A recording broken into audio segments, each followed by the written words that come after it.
Hello and welcome back to Flash Knockdown Series 6, episode number 4 from our beautiful brand new studio. Here's what we have coming up for you all on today's show.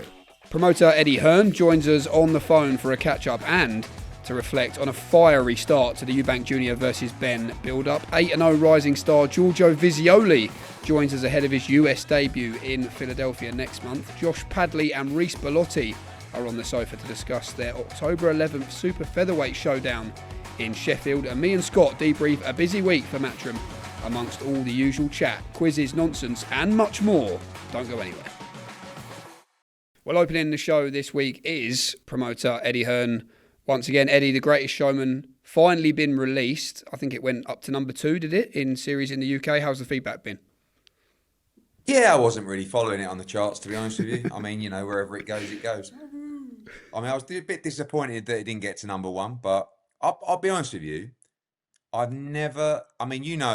Boxing fans are quite fickle. We love them, but they can be slightly temperamental, can be ever so slightly abusive as well. I've never had so many nice comments.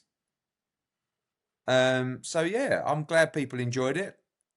It's difficult when you're involved with it and you're not just in it, but when you're involved with the show and you've watched the show, you wonder how it will be received. But I think it's gone down really well. I'm glad people like it, and big shouts for season 2, which hopefully will ensue soon with Box to Box.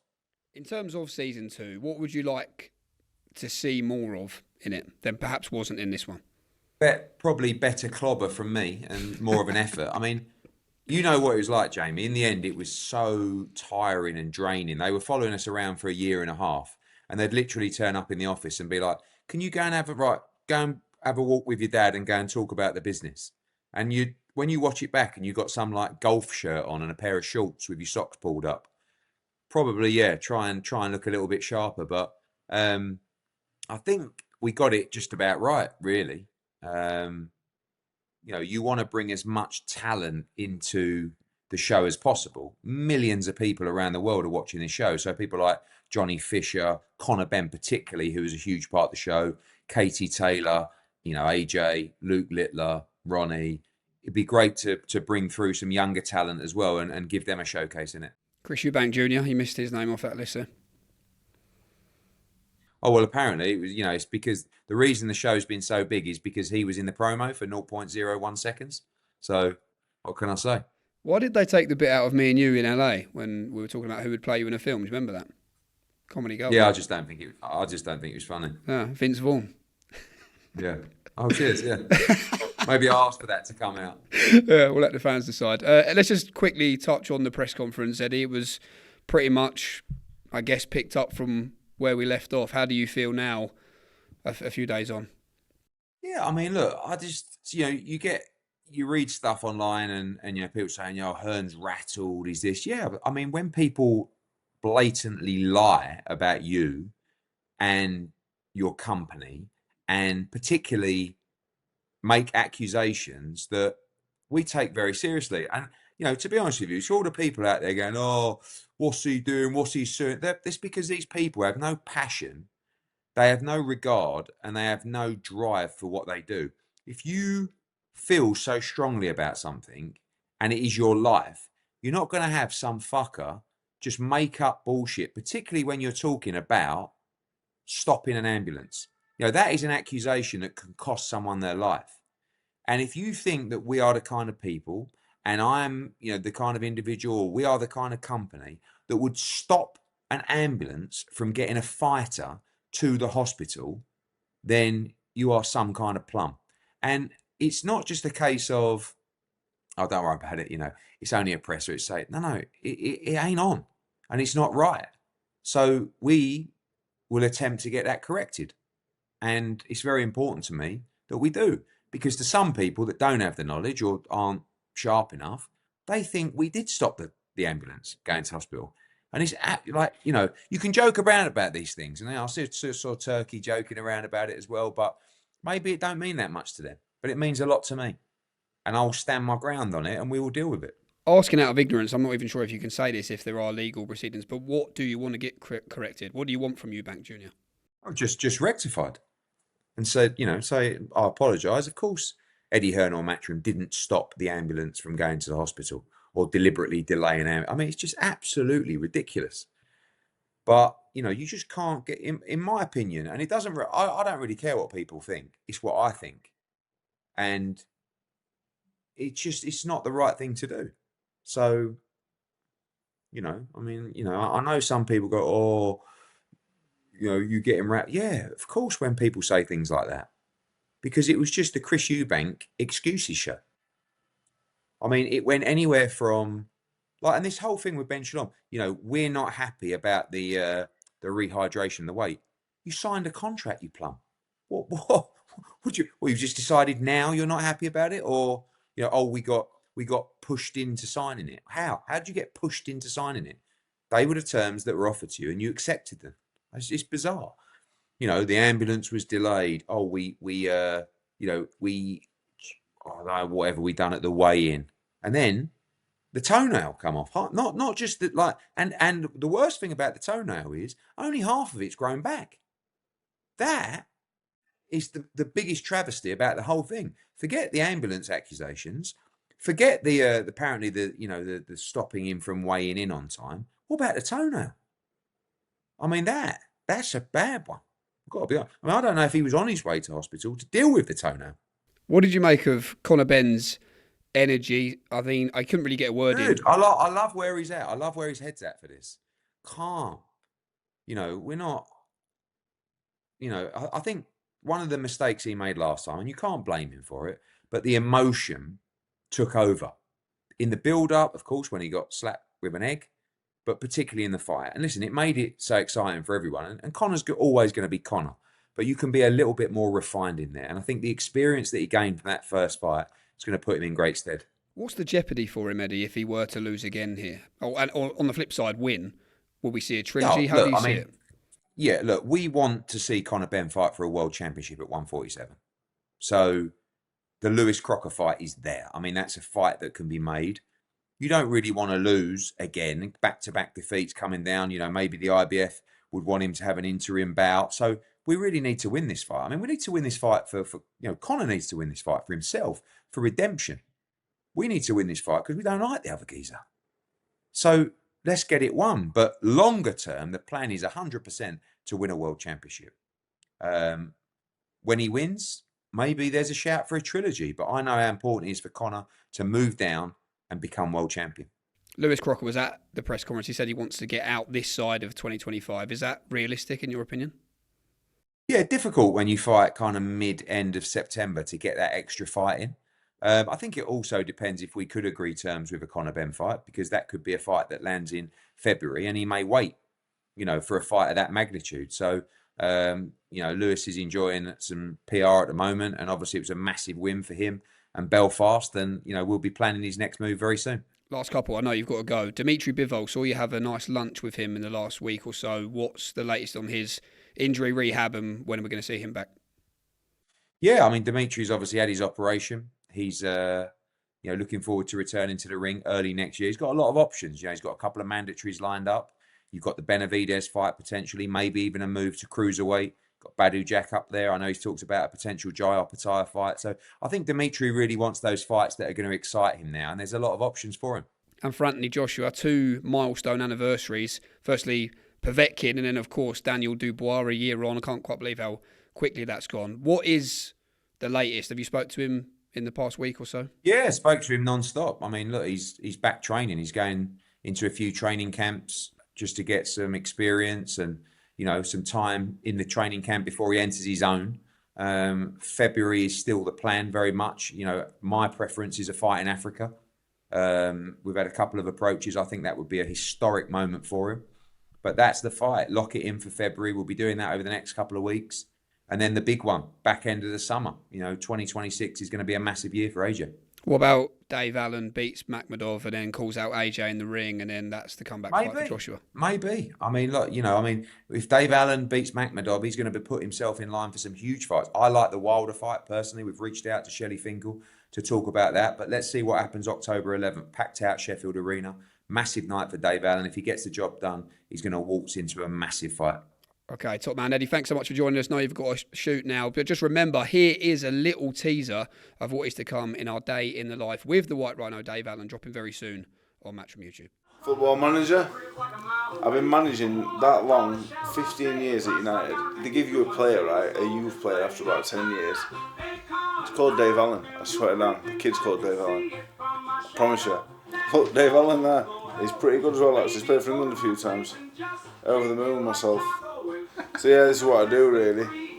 It's sad really, but that's just the little wins in life that keep you going. Okay, well, huge weekend of boxing, fast approaching for Matchroom on the Zone, of course, October 11th. We begin the weekend Saturday evening in Sheffield before heading across the pond for the return of Jerron Boots Ennis, up now at £154. And the undercard, underneath, of course, that main event, Dave Allen versus Arslanbek Makhmudov, is really filling out nicely, and that speaks volumes of the amount of tickets sold for this event at Sheffield Arena. And one fight on the undercard, which has certainly gained a lot of attention and raised a few eyebrows, one that maybe people didn't see coming certainly as quickly as it has been made, is Josh Padley against Reece Bellotti. Very happy to have the guys on our ringside-esque style sofa here this afternoon. Josh, let me come to you first. A move down in weight, a fight against Reece Bellotti, who's coming off a big fight himself. Why was this something that made sense to you right now? I mean, since I've turned pro, super featherweight's always been the question. Working full-time, that probably weren't an option. Now, obviously, fully dedicated and full-time boxer, super featherweight is the option, and Reece is the man in front of me for my debut down at super featherweight. For you, Reece, after the Ghana fight, we weren't sure what was going to come after that for you. You've been on the most incredible run. What was the process like for you after that fight in terms of accepting this one and getting straight back in the ring? I literally think it was like days or two afterwards they mentioned it, because again, like I say, everyone kind of thinks I was going to retire, but I still got love for the sport. I still didn't feel like I'm done yet, and they mentioned Josh Padley to me straight away, and I said, yeah, of course. I've never really said no to anyone, so they kind of knew that, but it was just putting the feelers out there to see if I was retiring or not. For you, Josh, how long have you been familiar with Reece Bellotti? I've never really had my eyes I've never really fixated on any given opponent. I've always sort of stuck to the rule of whatever's best for my career. And obviously Reece had the British beforehand. And then he's just tried obviously against Ghana for all the domestic belts, and like I say, it was a brilliant fight. But no, I think it's the perfect next fight for me and the perfect introduction for me at super featherweight. For you, Reece, I mean, Josh Padley burst onto the scene when he boxed Mark Chamberlain at Wembley Stadium, then went on to fight Shakur Stevenson. What have you made of his entry onto the big platform now? Yeah, listen, he took every opportunity that got offered to him, and he took it off with both hands. You know what I mean? He done well. I've like I said, I've watched every single fight you just mentioned there. I watched him. I wanted him to beat Shakur Stevenson. He's British. You know what I mean? I want someone to try and take it from him. He's unlucky in that fight, but we're here now, and it's a perfect fight, both of us, I think. And this fight for the WBA International Super Featherweight title as well. We just had the confirmation from our matchmaker that we can announce that. When you look at your ambitions now, Josh, why is this a fight you cannot afford to lose? Obviously, I've been around them top level fights and the massive shows now, like say the Wembley and the Riyadh season. And once you've had a taste of something like that, you want to get back there. And Reece is my next in line to get back to them shows. The only way I want to do that is keep winning. Next up is obviously fighting Reece.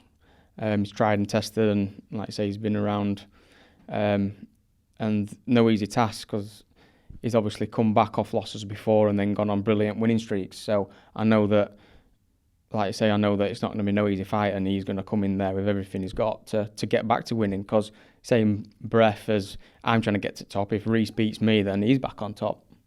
As a fighter, what are the dangers for you, Josh, in this fight against Reece? He's got a lot of experience from obviously what we've seen, no matter what, and if the fight's not always going his way to begin with, that doesn't deter him, and he carries on and carries on and carries on. So obviously mindful of that, and like I say, he's had a lot more fights than me and been in some big fights and got the rounds over me. So he's experienced, but I believe that, like I say, this is the perfect fight for me to introduce myself at super featherweight and make a real statement. You say you still got love for the sport, Reece. What's at stake for you in this one on October 11th, do you think, and why? Retirement's at stake.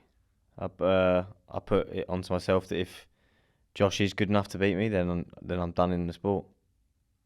I believe he isn't, and I will show that. But if he does beat me, he's better than I am at the time, then I'm done with boxing. I've heard from the team that the original planned route was to go Josh Padley and then Ryan Garner. What changed in that, and why was that something that was originally looked at? Like anything, the money was and the prize at the end was bigger going Garner route than Padley, and we like I say, we was lucky enough to get offered it again straight after, so yeah, we was going to take it. What do you think of him as a threat? Like I said, every fight is different in terms of what they threat. I mean, it's his first one down at super featherweight, so it'd be interesting to see how he carries his weight down. He could be physically stronger than me, who knows? There might be a few things I have to adapt to on the night, but it's a challenge I'm looking forward to, as always. How do you believe the weight will carry down, Josh? This a career lightest, I think, from looking at your box rec, 133, you've done 132 as well, I believe, but this is a different story, this one. Yeah, I mean, we've done 133 and 132, going for 135, and it's just sort of ended up naturally being there. So a couple more pounds, if we're actually aiming for it, I think will be easy enough to do. Not a concern at all, and like I say, we've got a full team on board now, nutritionists, etc. And the weight that I walk around at training, he said that you are a super featherweight. So now is the little bit more discipline, a few less sugars in my coffees and stuff like that. But I think I'm going to be well suited. And it'll make a change for me being the bigger man on the night, because last 3 fights I've had, I'm always a smaller man. Like I say, I've even boxed at super lightweight. So it'll be a nice change that I'm not the smaller man on the night. I saw on your Instagram you've still got the van. Still got 130,000 miles, I think, getting on the close clock now. Yeah, getting close now, yeah. But when you look at, I mean, the way your career has unfolded over the last year or so, you were boxing at a hotel in Malta, you were boxing in banqueting halls at Ellen Road, at Leeds United, then went to Wembley Stadium, then Riyadh. In terms of ambition, how has that fueled the hunger for you to get up and do the early runs? Now you've had a little bit of taste of it, I guess, on the big stage and financially. Yeah, I mean, it's like anything. That was always the goal, to get to a position like I am now. And then as much as everybody loves me now and I'm in this position, one slip up, I can lose it all. So I've obviously got to stay grounded and keep winning is the best way to stay where I am. For you, Reece, in terms of just the self-belief, something you've certainly never been short of, but the Ghana one, how's that impacted your attitude in the gym since you've been back in it? I don't know, because we literally went straight back into the gym afterwards. I wouldn't say it's impacted me at all. We spoke about the fight, and it wasn't our night. That's kind of what it is. Ghana was kind of better on the night, and you just accept that. Through experience, you can't pick at things. Oh, if I'd have done this, I'd have done this. Like, no, there's no excuses on my part. He was just better than me on the night, and listen, I'd have another crack at him if I got offered it tomorrow. Do you know what I mean? It's not one of them, but yeah, it hasn't. I don't think it's impacted me at all. What type of fight do the pair of you see unfolding when you look at the two styles? Good one. Yeah, good. Yeah, exactly. It will be a good one. What I've seen of Josh and stuff, he's game to come forward as well. Obviously, you see my style. He knows my style too. Like, we're both going to meet at some point in that fight. I definitely don't think it's going to be a boring one. We're not going to be on the back foot trying to out-fence each other and stuff like that. So it will gel eventually, and it'll be a great fight. For you, Josh? Exactly the same as what he's really said. I don't think it's going to be a good fight. Reece's style has come forward non-stop, and my style is pretty similar when I get going. So, like I say, it's gonna gel quite nicely. I believe that what I do is better than what Reece does, and I'm sure he believes what he does is better than what I do. Which, like I say, that's what you need for two fighters to have a good fight, is they both believe they're going to win. And I believe I'm going to win. I'm sure Reece believes he's going to win. Who's the more proven man at this stage, do you think?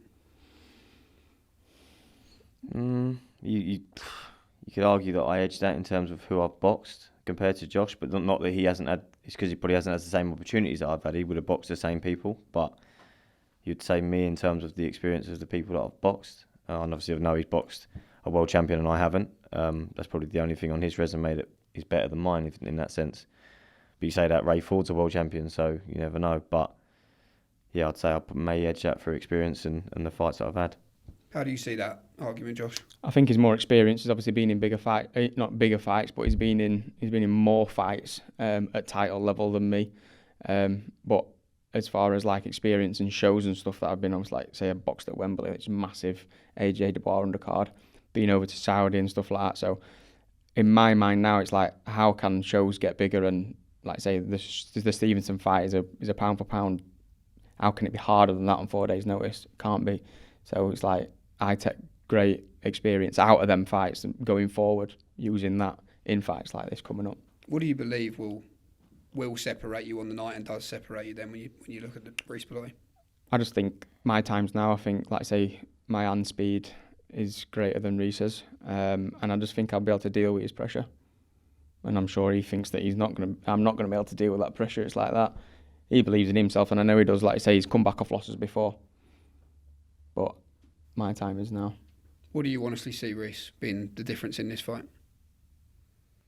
Well, maybe not Josh personally, but I mean, everyone's probably seen me fight and probably thinks Bellotti's done now. He's an old man. He's been around for so long. He's done. He's not the same fighter. But I'm still more than the fighter that people think I am. Do you feel more dangerous now in some ways, given what you've said's at stake for you in this fight, compared to how you did on that great run? Yeah, possibly. I mean, the hunger's never changed for me ever. I'm a winner, and lose it. I know I've lost quite a few on my record, but inside me, that winning mentality has never changed, and it's not going to in the build up to this fight either. How are you feeling about heading up to Yorkshire behind enemy lines? You did it in Manchester, of course, against Gomez. Yeah, like you say, I've been away quite a bit in Liverpool, Manchester. It's just it's another ring for me. I quite like the away days, and the lads like going down there too. And I'm ready to perform on October the 11th. Quick final one to you as well, Josh. Sold a lot of tickets for this fight. Promises to be a special night, of course, sharing the card with Dave Allen as well. Great atmosphere. Yeah, that's it. Like I said, nearly 500 tickets for this one. Fellow Doncaster lad on with being Dave. 20 minutes from where I live, so it's perfect. And if you both come to fight, which we're expecting you to do, you both meet in the ring. Can you give us a quick prediction, Josh, in one sentence? Josh Padley stoppage is my prediction. Final word to you, Reece. We're both going for the stoppages, so tune in. Can we get a handshake? Yeah, of course we Absolutely. can. A little push and pull and all that? Push and pull about. Certainly a great card shaping up October 11th live on DAZN, and this is one fight you do not want to miss. Could well be fight of the night. Josh Padley and Reece Bellotti. Also on the card that night as well in Yorkshire is a big rematch between Junaid Bostan and Belal Fawaz. We got the two of them together for our latest edition of Cards on the Table. We'll have a little look at this. So this is why the second fight is happening, because again, we couldn't be separated, regardless of opinions, regardless of your opinion, regardless of what he says, she says, what you think happened, what I thought happened, what could have been done beforehand, afterwards. Again, 3 judges had it one way, one your way, one my way, one a draw. I see it for what it is, not for what I want it to be. But what do you see it for what you feel? For what I feel, again, when that last bell went, did I think I won? The truth is I didn't know. The truth is I didn't know. The truth That's is I didn't the know. answer. The truth is now I didn't you're being know. truthful to No, yourself. now you're being being truthful. The truth is I didn't know. Of course, The because truth you is I didn't didn't. know. The truth is At I least didn't you're know. closer to the truth, though. The It's truth okay. is I didn't know. respect you for that. And I knew it could have gone either way. Seeing as though you like to go into the comments a lot, you'll soon see that a lot of people had it as a close fight. We're very happy now to be joined in the studio by our next guest. 8-0 rising star, Mr. Giorgio Visioli, has the bag packed, the passport packed, most importantly, the American debut. Yeah. I mean, we were just talking about it off camera there, Giorgio. A special moment. You must be buzzing. Yeah, very special moment, very excited. I couldn't believe it when Anto gave me the call. I was gobsmacked, gave me goosebumps. But I just said yes to him straight away. It's dream come true, really, to box in America, Philadelphia, obviously the Rocky Balboa as well. That's surreal. And it's not long now, 3 weeks, and training hard. And I can't wait to put my name on the map even more than it already is. You say it gives you goosebumps. Yeah. Why is there something that is so romantic about boxing in America? America's big, but just Philly, like, I don't know, because of the Rocky film. I've watched that so many times growing up. I've watched it leading up to this fight. But yeah, it's just boxing in America. It's just big time, isn't it? That's what, because you watch back in the day as a kid, you watch all the big fights are all in America. So, and doing it now so young in my career, it's it's a dream, and I can't wait. And I'm just gonna put a performance on like I always do. Made a few enemies in America already. Yeah. When you think about that, is this the first time you've been back since the sparring? Yeah.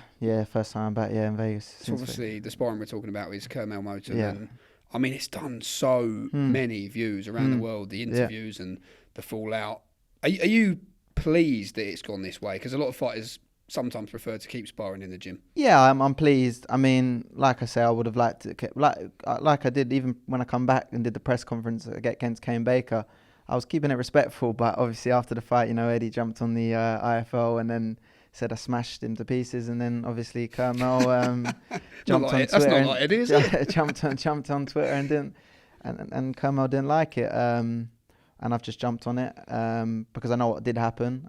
Obviously it is sparring, but he built his whole career off sparring, beating every kid up on social media and blew up. So I might as well jump on it, and I know what I did in there, and I'm going to say it.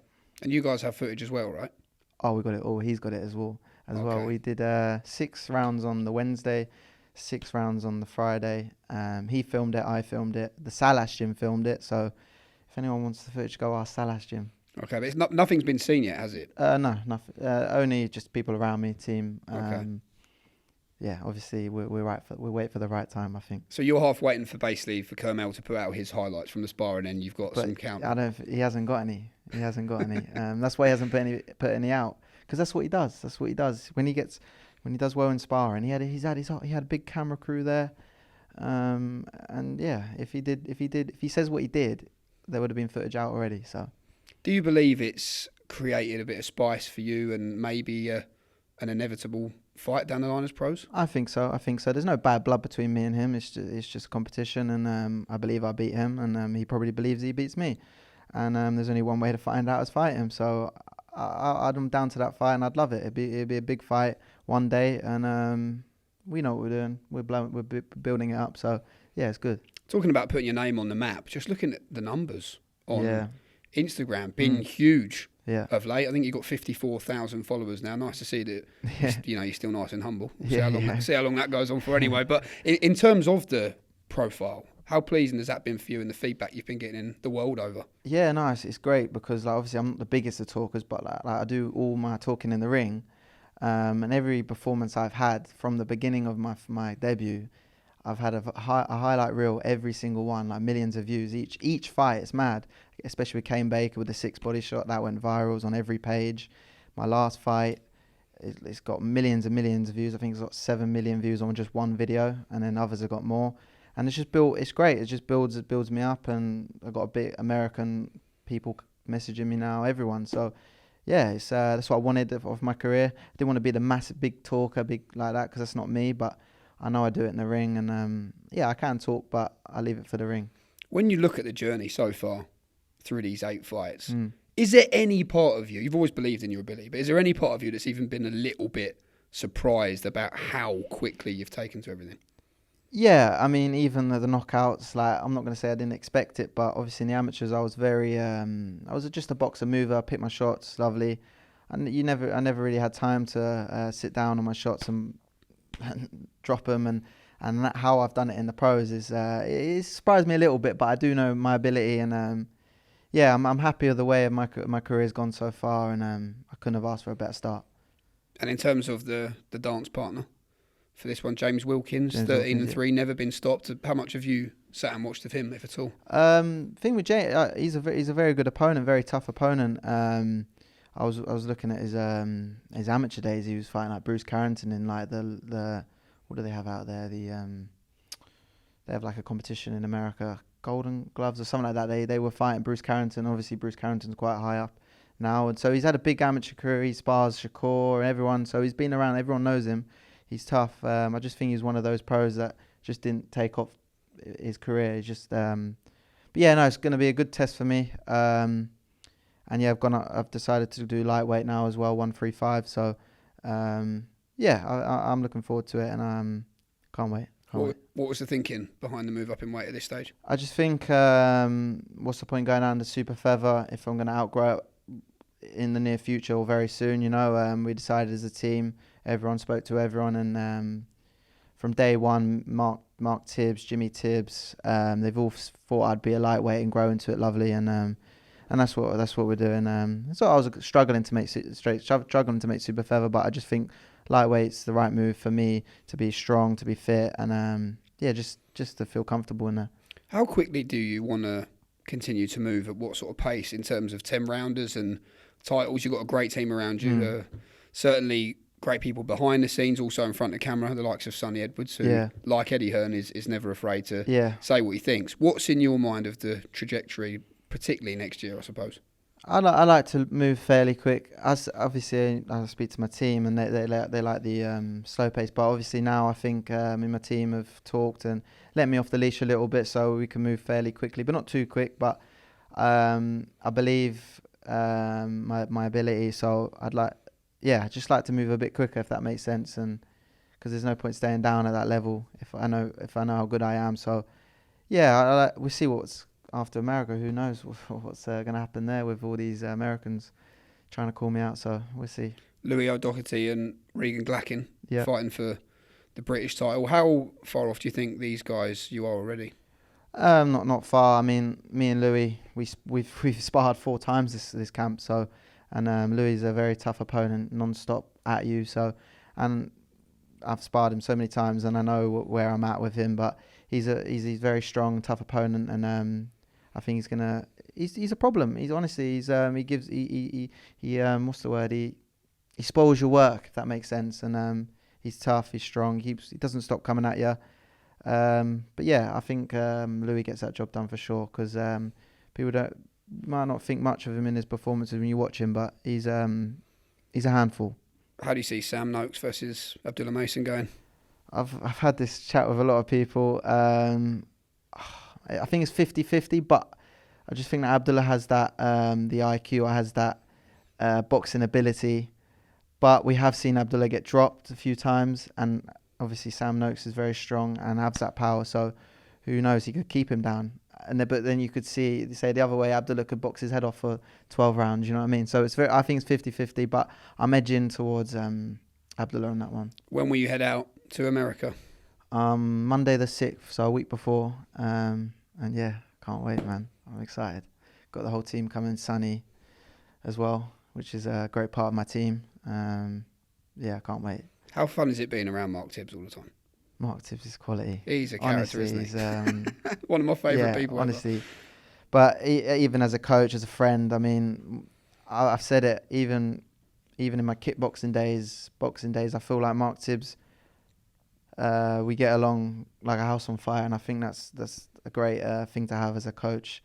I can say anything to Mark, and yeah, he's very understanding, and he gets my style and gets me. So yeah, I love to be around Mark as well. He's a great man, yeah. And it's the mix with the knowledge of Jimmy Tibbs as well, almost like a perfect blend. Yeah, Jimmy Tibbs is he watches my spars all the time in the background, and I was lucky to have him in my fight, first fight of the year in the O2 Indigo, and I could see he was like really focused watching me, and he was in awe. So I was told that I was told the other day, he said I'm the most talented he's ever watched in the gym, and he's been with a lot of top people. So to have him around is it's a wealth of knowledge. So yeah, I'm blessed. Yeah, certainly a special team. Just before we show you a special message, actually, from one of the fighters you've been winding up across the pond, Giorgio, little message to the American fans who haven't seen you, and what is the dream outcome, October 11th?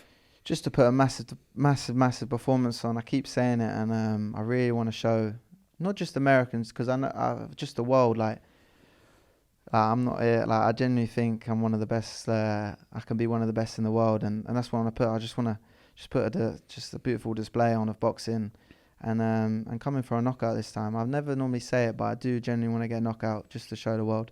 Well, listen, do not miss the American debut of rising star Giorgio Visioli, October 11th, live on DAZN from Philadelphia. And we mentioned Curmel Moton. That's a story with the sparring that's gained a lot of traction. But there's another young fighter by the name of Zaquin Moses who shares the card with Giorgio in Philadelphia, and he sent us a little message. Have a look at this. What's good, Giorgio? I heard you coming to Philly. I'm going to be tuning into your fight. because me and you will be a big fight in the future, and I can't wait to whoop some ass. For sure, so I'm going to be locked in. Make sure you perform, and you better perform, because I will be locked in. He ain't whooping no one's ass. He ain't whooping my ass. Nah, but all respect to him. He's a good fighter. I've seen him. He called me at the end of the day, and I'm down to fight. And I agree with him. It will be a good fight one day. And no problem. He says he whipped my ass. They all say that. I went to America, dealt with his other boy. And yeah, if anyone else wants in America, they can get it, because I believe I'm the best. Who do you think's got more potential out of those two? Zaquin. I've watched Zaquin. He's got he boxes nice. Saying that Curmel has a lot of strength, he's got a power. But I just think Zaquin's got that much better IQ. I've seen the amateur fight as well, and Zaquin's beat Curmel. But don't get me wrong, Curmel's very good as well. But I just think Zaquin, just a better all-round fighter. Just before we go to the quiz, Giorgio, because I'm enjoying this so much, genuinely, when I ask you now, you'll look back on this interview, I'm sure in the years to come, and think, God, that was the best interview I ever did. Yeah. But I'm only joking. But in terms of, what do you genuinely see in your mind of where you get to in the sport of boxing? Multiple world champion for sure, and in the big fights, I just believe it. And I see it, and I know my talent. I just think it's better than every time I watch people on the telly. I just believe I'm better than them, and yeah, I just know where I can get to, if that makes sense. It's not cocky. It's just you have to have that mentality, and I believe it, and I speak it.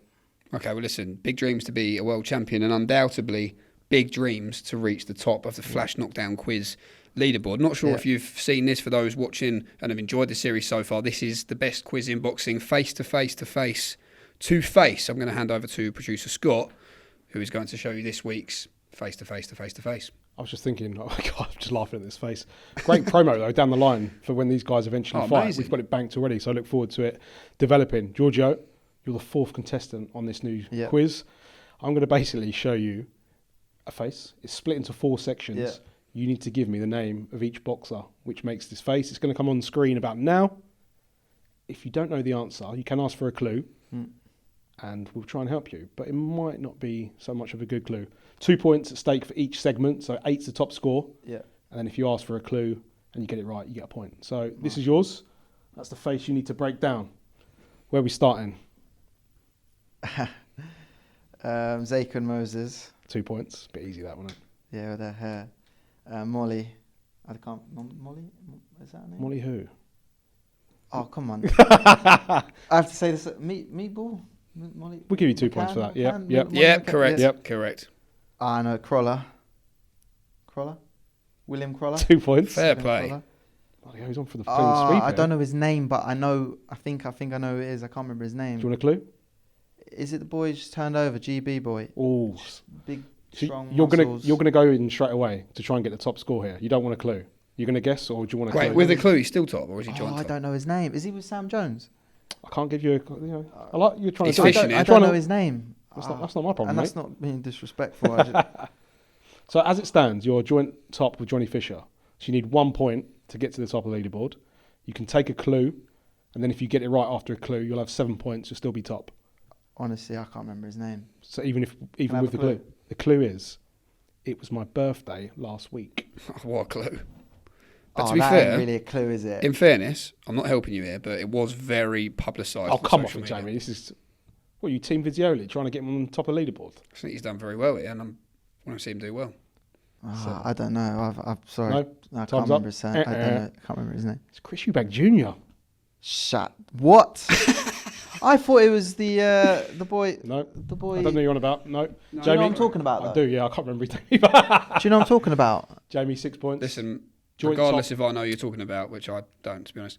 That's Eubank. Yep. Giorgio, 6 listen. points. Listen, Giorgio. Oh wow. It's probably the That's easiest not one. bad though. I No, did you're all right. Joint top, so look. Giorgio Visioli. Am I top? Joint top. Oh, okay, cool. How do we do it? I think level pegging next to each other. Yeah, there we go. All right, level pegging with Johnny Fisher. Bosh. Look at that. I just wonder, how does that look and how does that feel? No, that's not bad. I don't mind. It is what it is. I wanted to get top marks, but Well, Giorgio, best of luck in the rest of camp. Good Thank you, luck. Jamie. Stateside, make sure you got a security team with you. thank you. And because Security team, yeah.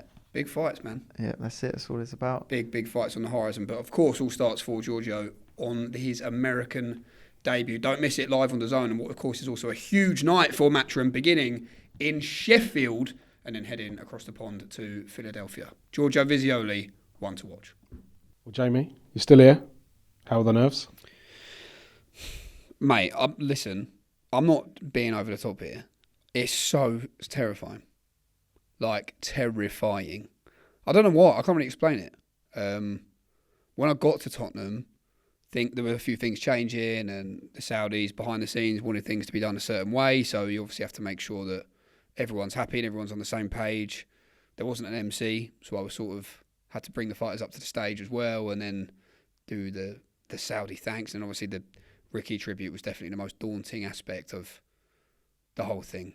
I think it went as well as it could have gone. I think I was pretty happy with it, but yeah, scary. It is terrifying. But it's certainly, aside from my own personal nerves, which no one cares about. You've done well, mate. Thank you, mate. How did it compare to the last one you've done? Good question. I was more nervous, probably. Do you know what? Equally, I think. Because you're only as good as your last anything you do in this game. And I do honestly, it feels like, I don't know if I just put mental pressure on myself. I'm like, this could be your last day in the gig. If you mess this up, mate, that would. Everyone's watching you. If you got one go at this. Well, you nailed it. So yeah, you stay on for thank next you. one. It went as well as it could have, I think. But it was an interesting presser. But yeah, I think the nerves were similar. But as I say, I think more so for obviously Ricky's tribute at the start, which I thought was nice. The video was great as well, wasn't it? Just seeing some of those wonderful moments. But the presser itself, I mean, Eubank, like I say, I asked him one question. I think he spoke for 7 minutes at the start. Bloody hell. You didn't expect that. He obviously knows. He knows what he's going to say as soon as he gets on that table. I think I could have asked him anything. Well, he flipped the first question straight to Connor. He did. Yeah, correct. Yeah. Correct. Did that throw you at all? Or I mean, you handled it very well. No, I just did what he said. What would you have done if Connor said, "No, I'm not doing it"? What are you doing here? I don't know. That's the hardest bit that you can't prepare for, obviously. Yeah. So people always say to me, how much do you prepare? You can't, really. I mean, to a certain extent you can. Like, you understand and you have knowledge of the first fight and certain talking points and things you might think of. But no one vets the questions. No one's looked at it and gone, oh, don't say that or say this. So that, you have to trust your instincts, really. But...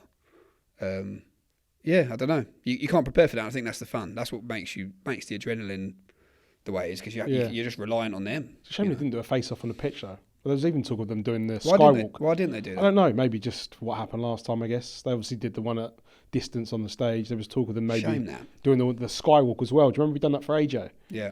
On the top, around the Cockerel. Around the stadium, that'd have been wicked. But maybe on Fight Week, I don't know. Shame they didn't do a proper face-off. Poster behind you. Netflix. You've been in it a couple of times. Couple of cameos. I said to Eddie, they cut out some the bits I thought was funny, which evidently weren't that funny. Who do you think would play him in a film? Oh, I think Vince Vaughn's a great shout. I'm not going to say anything, mate. I don't know what come back to haunt. I don't know what Vince Vaughn's Essex accent would be like. I'm not saying, mate. Yeah. Whatever I say could be wrong, so I'm staying on the fence for that one. Go on, you've got someone. No, maybe we'll do it for the last episode. Who did he say? I can't remember who he said now. He probably said Daniel Craig or someone like that, for God's sake. But watched it, enjoyed it. I think it's a bit weird for us, isn't it? Because we can see it. It's very close to home, isn't it? Yeah, we can see it from that side. Yeah, it is a bit strange. But I thought, particularly the end 2 episodes where it was the fly on the wall style, and you had Eddie having an argument with Nikisa. I think that's the best bit of the whole series. That was bits I loved, and I asked Eddie, didn't I? I was like, what would you like to see more of? And I think from my perspective, I'd like to see more of that, more of those uncut as much as they can be moments backstage where deals getting made and fights being made. Did you see my little cameo with the door open? What bit were you in? The best door open you've ever seen. You opened the door? Yeah, Frank Smith's birthday. Oh yeah, I opened the door. Happy birthday to you. Cringe that scene, actually. Yeah, mate, I've just clocked. I don't know why. I've just literally clocked it. What is that Jamie Ward sign doing on the set? Well, as we had first of all, what is it and why is it there? Secondly, I will tell you. Okay, this better be good. So we had Reece Bellotti on the show today, of course, and the reason I saw it in my room because I keep it because I'm obviously a mad narcissist, and I just keep everything. I have a little on the ceiling looking down. Yeah, I just have a little memorabilia box. I've got all my lanyards in from years. Do you have that? Yep. Yeah, it's mental. I've got a massive toy box. They're all entangled within each other. Press passes, wristbands, everything. I've got them all to look back on Fodney one day, just in case I ever have a stinker at the press conference and I'm sacked immediately. So I arrived at the Indigo at the O2, walked in, and this was was it Bellotti Dillon, British title, was January or February 2024, right? And I'm walking through, and everyone's like sort of looking. I was like, it's a bit weird. And I get to a door backstage, and it's that sign's on the door. So in my head, immediately, I'm thinking, I can help. I made it. I've got a dressing room. Must be like New Year. DAZN have given me a dressing room. And I opened it, and like 2 brooms fell out. I think it was a tumble dryer on. It was literally a cupboard, right? It was not a real dressing room. But like people like Darren Flewers, who works for Matchroom, had like stuck it on the door as a. I'm sure there's a video of this, I think there is. Shall a I try and video. dig it out? Maybe we'll try and find it. I'll try and dig it out for the edit.